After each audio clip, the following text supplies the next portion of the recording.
नमस्ते अनि हार्दिक स्वागत छ तपाईलाई यो गजब कोटेस युट्युब च्यानलमा। आज हामी कुरा गर्दैछौँ खोकी अथवा कफ। खोकी किन लाग्छ र खोकी लाग्नु हाम्रो स्वास्थ्यको लागि राम्रो हो या नराम्रो? खोकी लागेपछि हामीलाई फाइदा हुन्छ या बेफाइदा हुन्छ? र अर्को, निमोनिया किन र कसरी हुन्छ र निमोनिया भइसकेपछि हाम्रो फोक्सोमा के समस्या उत्पादन हुन्छ? निमोनिया भयो भने हाम्रो फोक्सोमा कस्तो खालको असर हुन्छ? सास फेर्न गाह्रो हुने विभिन्न कारण हुन्छन्। त्यही कारणहरू के हुन्? के कारणले सास फेर्न गाह्रो हुन्छ र हाम्रो श्वास प्रश्वास नलीमा कस्ता खालका अन्य समस्याहरू देखिन्छ? कस्ता खालका रोगहरू चाहिँ उत्पादन हुन सक्छन्? कस्तो खालका रोगहरूले चाहिँ हामीलाई एट्याक गर्न सक्छन्? खोकी किन लाग्छ? खोकी किन लाग्छ भने हामीले सास फेर्दै गर्दा नाक अथवा मुखबाट कुनै बाहिरी चिजहरू, धुलो, धुवा अथवा अन्य कुनै चिजहरू चाहिँ श्वास प्रश्वास मार्ग हुँदै फोक्सोमा पुग्न सक्यो अथवा माथि ट्र्याकियामा पुग्यो अथवा ब्रोन्कसमा पुग्यो भने त्यो ठाउँमा चाहिँ इरिटेसन हुन्छ र त्यो ठाउँमा इरिटेसन अथवा एलर्जी हुन्छ र त्यो बाहिरबाट गएको चिजलाई बाहिर निकाल्नको लागि खोकी लाग्छ र खोकीले त्यो चिजलाई बाहिर निकाल्ने एकदमै कोसिस गर्छ। त्यो कारणले खोकी लाग्छ एउटा। अर्को कारण भनेको हाम्रो शरीरकै भित्री कारण, जस्तै के हुन्छ भने विभिन्न खालको चिसोहरू, धुलो, धुवाको कारण अथवा अन्य ब्याक्टेरिया भाइरसको कारण अथवा फोक्सोकै कारण चाहिँ हाम्रो फोक्सो भित्र अथवा ट्र्याकिया भित्र अथवा श्वास प्रश्वास मार्ग भित्रमा चाहिँ एक प्रकारको तरल पदार्थ उत्पादन हुन्छ अथवा त्यहाँ खकार उत्पादन हुन्छ। त्यसले गर्दा त्यहाँ पनि इरिटेसन हुन्छ, एलर्जी हुन्छ र त्यो खकार अथवा तरल पदार्थ चाहिँ बाहिर निकास्नको लागि चाहिँ खोकी लाग्छ। त्यो खोकी जबसम्म खकार अथवा तरल पदार्थ बाहिर निस्कँदैन तबसम्म खोकी कन्टिन्यू लाग्छ र कहिलेकाहीँ चाहिँ त्यो खकार बाहिर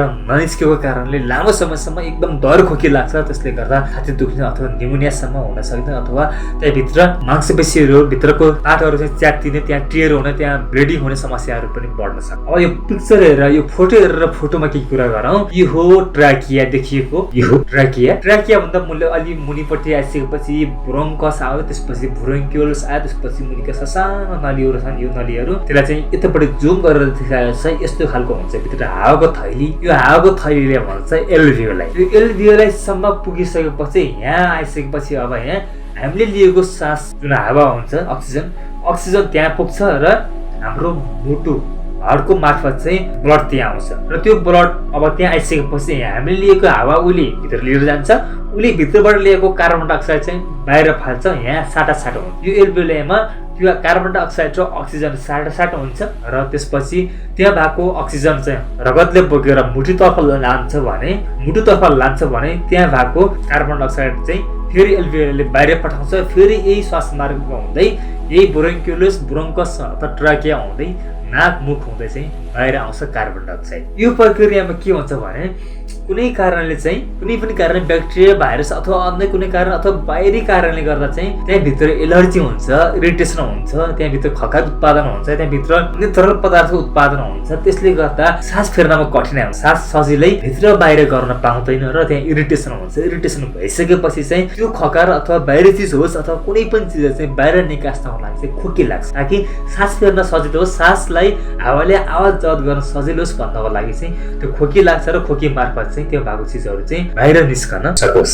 र खोकी तबसम्म लाग्छ जबसम्म त्यहाँ भएको चिजहरू सजिलै पूर्ण रूपमा बाहिर आउँदैन, तबसम्म खोकी लागिरहन्छ। खोकी लाग्ने हाम्रो लागि, हाम्रो स्वास्थ्यको लागि राम्रो चिज हो। यदि खोकी लागेन भने त्यही भित्र भएको जुन फोहोर पदार्थ हुन्छ, जुन नचाहिने पदार्थ हुन्छ, त्यो चिज चाहिँ बाहिर निस्कन पाउँदैन। त्यसैले खोकी लाग्नु हाम्रो लागि राम्रो पक्ष हो। र खोकी लाग्ने कारण पनि तपाईँले बुझ्नुभयो, त्यहाँ भएको खकार, त्यहाँ भएको अन्य पदार्थ अथवा बाहिरी डस्टहरू, धुलो धुवाहरू गर्दा खोकी लाग्छ। अब अर्को हामी अब निमोनियामा जाउँ। निमोनिया कसरी हुन्छ? प्रायः व्यक्तिहरूलाई कुनै व्यक्तिहरू चाहिँ जहिले पनि जुनसुकै समयमा निमोनिया हुन सक्छ। तर जब चिसो मौसम आउँछ तब धेरै व्यक्तिहरूलाई निमोनिया हुन सुरु गर्छ। निमोनिया किन हुन्छ भने जब हाम्रो शरीरमा चिसोले भेट्छ, हामीले सास फेर्दा धेरै चिसो हावा जान्छ अथवा शरीरमा चिसो हुन्छ र चिसो सँगसँगै अन्य भाइरसहरू, अन्य ब्याक्टेरियाहरू चाहिँ हाम्रो फोक्सोमा जान्छ। त्यसले गर्दा त्यहाँ इन्फेक्सन हुन्छ अथवा त्यहाँ भएको भित्रका ससाना हावाका थैलीहरू अथवा निमोनिया हुनको लागि चाहिँ फोक्सोको सबभन्दा सानो एकाइ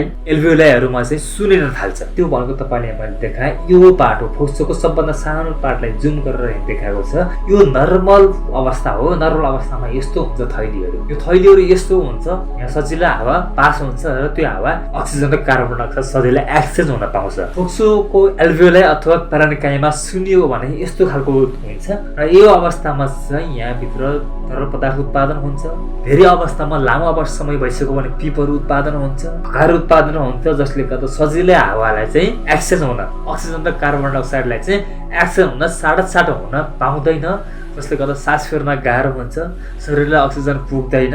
र यो अवस्थामा हामीले आलाले स्टेथोस्कोपले सुन्यौँ भने क्रिप्सन साउन्ड सुन्नुहुन्छ। ब्याक्टेरिया, भाइरस अथवा अन्य कुनै कारणले चिसोले गर्दा चाहिँ एल्भियोलाईमा इन्फेक्सन हुनु, त्यहाँ भएको ससानो तन्तुहरू, ससानो कोषहरू चाहिँ सुनिनु र त्यहाँ सजिलै हावा एक्सन हुन नपाउनु र शरीरले अक्सिजन नपाउनु र कार्बन डाइअक्साइड सजिलै चाहिँ बाहिर जान नसक्नुको अवस्थालाई चाहिँ निमोनिया भनिन्छ। र अब कुरा गरौँ हामीले तातो पानी खाँदाखेरि, तातो पानीको बाफ लिँदाखेरि चाहिँ हामीलाई सास फेर्नमा कसरी सजिलो हुन्छ, त्यसले गर्दा तातो पानीले गर्दा हाम्रो शरीरलाई, हाम्रो फोक्सोलाई कसरी सास फेर्नलाई सजिलो बनाउँछ, यो विषयमा कुरा गर्दाखेरि चाहिँ जब हामीले तातो पानी लिन्छौँ नि, यहाँबाट छुट्टिएको हुन्छ हाम्रो ट्र्याकिया र ओसेफागस, खाना नली र श्वास नली छुट्टिएको हुन्छ।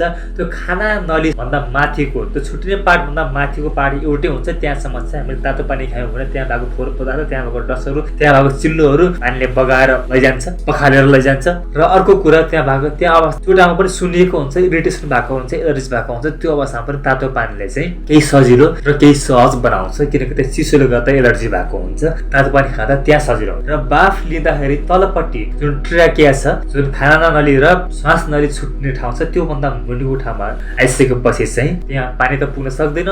तर तातो पानीको बाफ लियो भने त्यो तातो बाफले त्यहाँ भएको एलर्जीलाई केही अवस्थामा रिलिफ गर्छ, सजिलो बनाउँछ। र भित्र गइसकेपछि जुन जमेको खकार हुन्छ, त्यो जमेको खकारलाई चाहिँ पातलो बनाइदिन्छ र पातलो बनायो भने त्यो खकार सजिलै खोक्दाखेरि बाहिर आउँछ। र जब खोक्दाखेरि खकार बाहिर आउँछ, जब खोक्दाखेरि त्यहाँ भित्र भएको चिजहरू बाहिर आउँछ, तब सास फेर्न सजिलो हुन्छ र सजिलै फोक्सोले अक्सिजनलाई चाहिँ हाम्रो शरीरभित्र मुटुतर्फ पठाउन सक्छ। त्यसले गर्दा हामीलाई सास फेर्न धेरै सजिलो हुन्छ जब तपाईँले खोकी लाग्दाखेरि तातो पानीको बाफ लिनु। अब अर्को कुरा गरौँ दम। धेरै व्यक्तिहरूलाई दमले सताउने गर्छ। धेरै व्यक्तिको बुझाइ के छ भने दम भनेको बुढेसकालमा लाग्छ, चुरोट खाने व्यक्तिलाई होइन, दम अन्य व्यक्तिलाई। दम हुने भनेको 40 वर्षभन्दा कम उमेरको व्यक्तिलाई हो, सानो बच्चालाई पनि दम लाग्छ। 40 भन्दा माथि 40 कटेका व्यक्तिलाई लाग्ने दम भनेको फरक खालको दम हो, त्यसलाई हामी सीओपीडी भन्छौँ मेडिकल भाषामा। COPD, chronic obstructive pulmonary disease भन्छ। यो दम फरक हो, तर यो दम भनेको यस्तो दम हो जुन चाहिँ अकस्मात सुरु हुन्छ, एक्कासी सुरु हुन्छ र यसले तत्कालीन उपचार पाएन भने व्यक्तिको ज्यान पनि जान सक्छ। दममा के हुन्छ भने तपाईँले यो चित्रमा देखाएँ मैले, सामान्य फोक्सोको अवस्था यस्तो हुन्छ, यस्तो ठुलो नली हुन्छ, ठुलो नली, त्यो ठुलो नलीबाट हावा सजिलै आवाज जावत गर्न सक्छ। तर दम भयो भने त्यहाँ यस्तो एलर्जी हुन्छ, त्यो एलर्जीले गर्दा भित्र फोक्सो अथवा पाइपहरू पुरै सुनिन्छ। सुनियो भने ऊ तपाईँले यो फोटो देख्नुहुन्छ, यहाँ यो पिक्चरमा हेर्नु त, यो पिक्चरमा चाहिँ यहाँ ठुलो नली छ, तर यहाँ सुनिसकेपछि एकदम सानो नली छ। यति सानो नलीमा सास फेर्न हावा कम जान्छ भने ठुलो नलीमा हावा बढी जान्छ। नर्मल अवस्थामा फोक्सो यस्तो हुन्छ, ठुलो नली हुन्छ र सजिलै सास फेर्न सकिन्छ। तर सानो भयो, सुन्यो साँगुरो भयो, सानो भयो भने चाहिँ हामीले सास फेर्न सक्दैनौँ र त्यहाँ एकदमै व्हिच साउन्ड अथवा स्ट्राइडर साउन्ड सुनिन्छ, त्यसलाई दम भन्छ। त्यो दमको अवस्थामा चाहिँ हामीले साल्बुटामल अथवा हामीले बाफ लाउने भन्छौँ, बाफ लाउने अथवा अन्य मेडिसिन, सुईको मार्फत मेडिसिन दिएर तत्कालै हामीले एलर्जीलाई कम गऱ्यौँ भने व्यक्ति सजिलै सास फेर्न सक्छ र ऊ बाँच्न सक्ने सम्भावना धेरै हुन्छ। तर लामो समयसम्म अथवा समयमै उपचार पाएन, औषधि पाएन भने त्यो व्यक्तिको ज्यान जाने जोखिम चाहिँ एकदमै धेरै हुन्छ। दम र सीओपीडी अथवा बुढेसकालमा हुने दम र बच्चामा अवस्थामा 40 भन्दा मुनि हुने दम चाहिँ फरक छ। सीओपीडीमा के हुन्छ भने लामो समयसम्म चुरोट खाने अथवा लामो समयसम्म धुलो धुवामा काम गर्ने व्यक्तिहरूलाई चाहिँ दम हुन्छ अथवा सीओपीडी हुन्छ। त्यो 40 भन्दा कटेका व्यक्तिहरूलाई प्राय देखिन्छ र यो दम भनेको यसको उपचार हुन एकदमै गाह्रो छ। यो जति भइसक्यो त्योभन्दा राम्रो हुन एकदमै धेरै समय लाग्छ र यसको सजिलो उपचार पनि हुँदैन यो दमको। र यसलाई चाहिँ केही मात्रामा रोक्न सकिन्छ तर पूर्ण रूपमा उपचार गर्न सकिँदैन यो दमको। यो दममा के हुन्छ भने पुरै श्वास नलीभरि फोक्सोको भित्रको जुन एल्भियोलाई, ब्रोन्कस, ब्रोन्क्युल्स हुन्छ, त्यो सबै पार्टहरूमा चाहिँ पुरै खकार भरिएको छ। तपाईँले यहाँ देख्नुहुन्छ पुरै खकार छ। यो खकार पुरै बाहिर आउन पनि सक्दैन किनकि पुरै खकार जमाउनु हुन्छ, जति खोक्दा पनि खकार बाहिर आउँदैन। यो अवस्थामा पनि सास फेर्न एकदमै गाह्रो हुन्छ। र अर्को अवस्था के भएको हुन्छ भने यो दममा चाहिँ तपाईँले सानो एल्भियोलाई, यो हावाको थैली देख्नुहुन्छ, यो हावाको थैलीहरू धेरै थैली हुन्छन्। तर यो अवस्थामा के हुन्छ भने यो थैलीमा चाहिँ दमले गर्दा, धुलो धुवाले गर्दा यो सासाना थैलीहरू फुटेर 3-4 वटा थैली फुटेर एउटै बनिन्छ। त्यो भयो भने के हुन्छ भने त्यो अवस्थामा चाहिँ हामीले लिएको अक्सिजन पूर्ण रूपमा त्यो उसमा भरिन पाउँदैन र शरीरबाट फिर्ता भएर आएको कार्बन डाइअक्साइड हुन्छ त्यो कार्बन डाइअक्साइड चाहिँ त्यो थैलीबाट पूर्ण रूपमा बाहिर आउन पाउँदैन र त्यसकारणले धेरै मात्रामा कार्बन डाइअक्साइड त्यही थैलीमा बसिरहेको हुन्छ र जसले गर्दा शरीरले अक्सिजन पाउँदैन।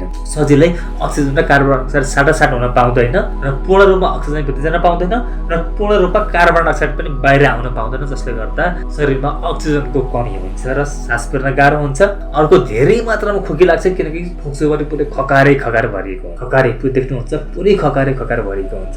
त्यसले गर्दा सास फेर्न एकदमै गाह्रो हुने र खोकी एकदमै लाग्ने र बिस्तारै गरेर फोक्सोले बिस्तारै काम गर्ने छोड्छ र एकदमै गाह्रो हुन्छ। त्यो अवस्थामा यसलाई सिओपिडी भनिन्छ अथवा क्रोनिक भनेको लामो समय दीर्घकालसम्म लाग्ने फोक्सोको रोग भन्छ अथवा COPD chronic obstructive pulmonary disease भनेर भन्छ। यो 40 घटेपछि लाग्छ। धन्यवाद, तपाईलाई मैले यति कुराहरू जानकारी गराएँ। थप जानकारीको लागि तपाईले भिडियो सब्स्क्राइब गर्नुहोस्, लाइक कमेन्ट र शेयर गर्नुहोस् र तपाईले के विषयमा जान्न मन छ भने कृपया कमेन्ट बक्समा कमेन्ट छोड्नु होला। म तपाईलाई त्यो विषयमा भिडियो लिएर आउने छु। अहिले बिदा हुन्छु। हस्।